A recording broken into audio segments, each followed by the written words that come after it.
Level up your English listening. Life in Europe versus life in the USA. Welcome back to our channel, where you can level up your English listening while learning about real life around the world. Today's story takes us on a journey across the ocean to compare two worlds that are often seen as similar, but are in fact very different: Europe and the United States of America. Both are modern, developed, and full of opportunity. But if you've ever wondered how life in Europe compares to life in the USA, how people live, work, eat, study, and spend their time, this story is for you. We'll explore everything from work culture and healthcare to transportation, food, and family life. And to make it more fun, let's follow two friends, Emma from the US and Luca from Italy, who meet while studying abroad and talk about how different their lives really are. A chance meeting. Emma was from Chicago, smart, organized, always in a hurry. Luca was from Rome, friendly, relaxed, and full of stories. They met during a university exchange program in Spain and soon became best friends. One night, as they sat in a small cafe in Barcelona, they started talking about how different life was between Europe and America. Luca said, "You Americans are always busy, always working." Emma laughed. "And you Europeans are always drinking coffee and taking holidays." But behind the jokes, they both realized something deeper.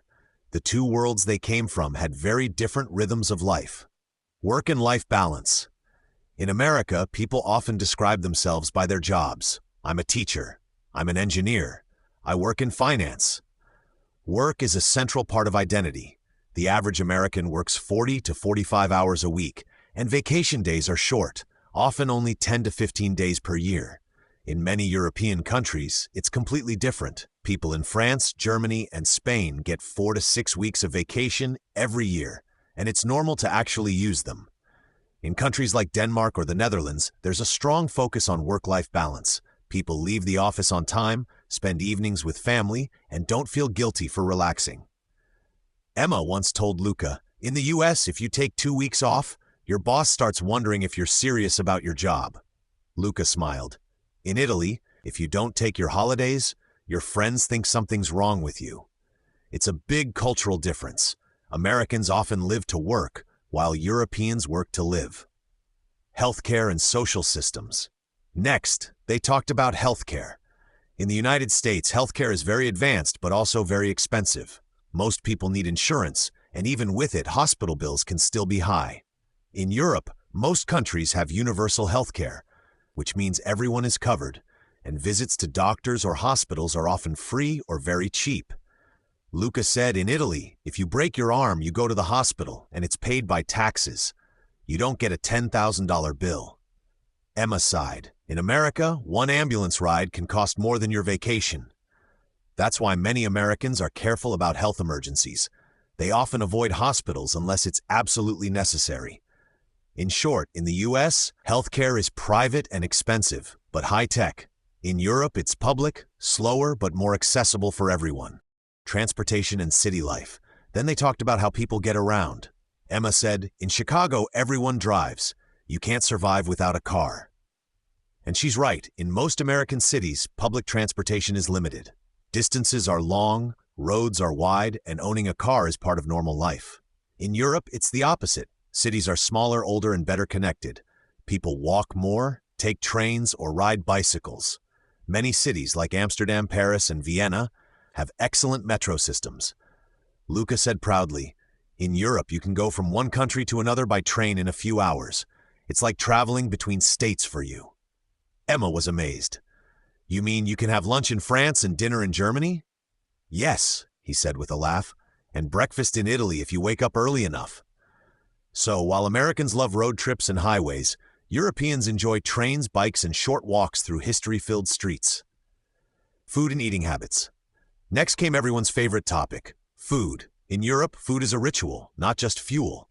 Meals are slower, often shared with family or friends. People cook more at home, buy fresh bread every morning, and visit local markets instead of huge supermarkets.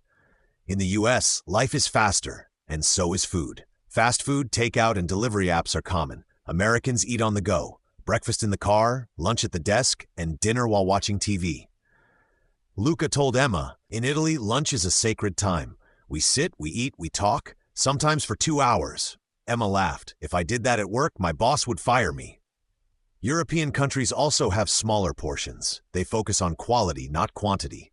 In the US, food is cheaper and bigger, but often less healthy. That's why obesity rates are much higher in the US compared to Europe. Education. When they discussed education, they found more big differences. In the United States, college is often very expensive. Many students take loans that they repay for years after graduation. A 4-year degree can cost between $40,000 and $200,000.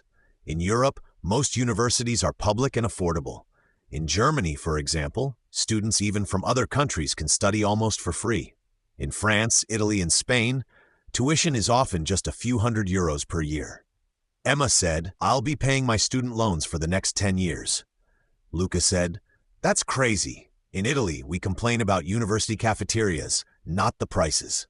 Education in Europe is seen as a public service, not a private product.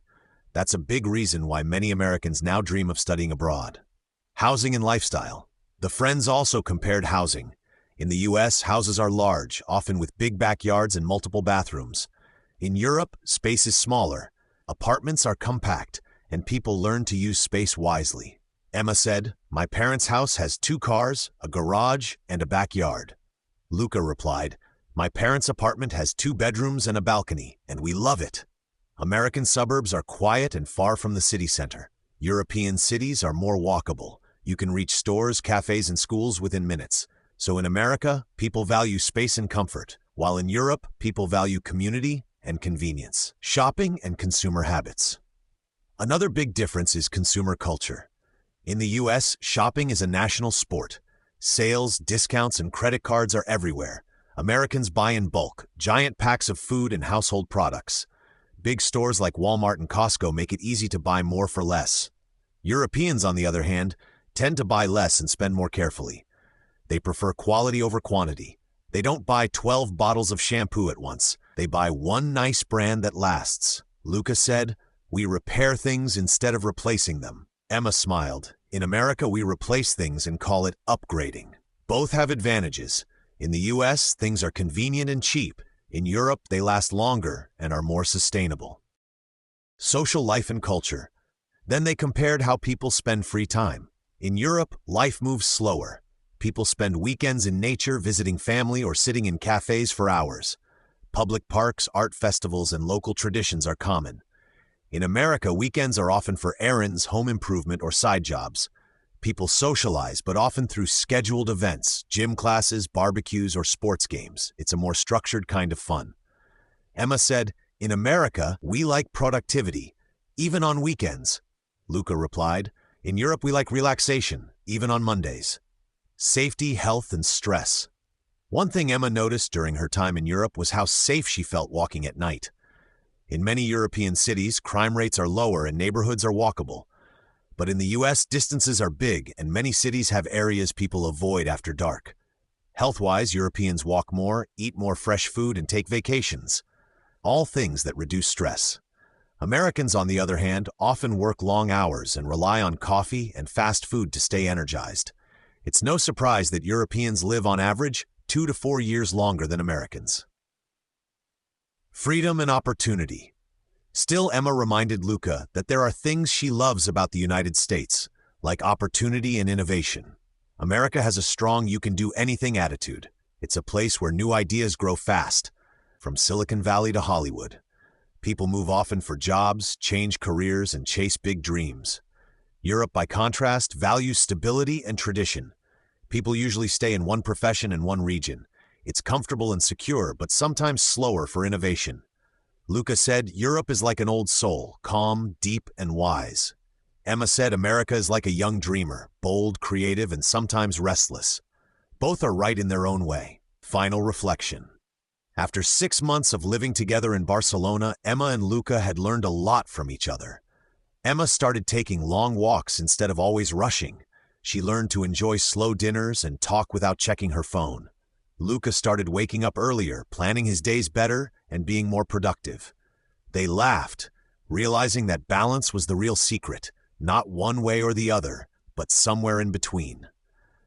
When they said goodbye, Emma told him, "Maybe one day I'll live in Europe, just to see what it feels like to really live, not just work. And Luca replied, and maybe I'll move to the US, just to feel that energy and ambition. Both smiled because they knew the truth. Neither world is perfect. They're just beautifully different. In Europe, life is slower but deeper. In America, life is faster but bigger. And in the end, we can all learn from both. Thank you for listening to this story and improving your English with real-world topics. If you enjoyed it, don't forget to like, comment, and subscribe. Which one do you prefer? Life in Europe or life in the United States? Tell us below. Keep listening, keep learning, and see you in the next story, only here on Level Up Your English Listening.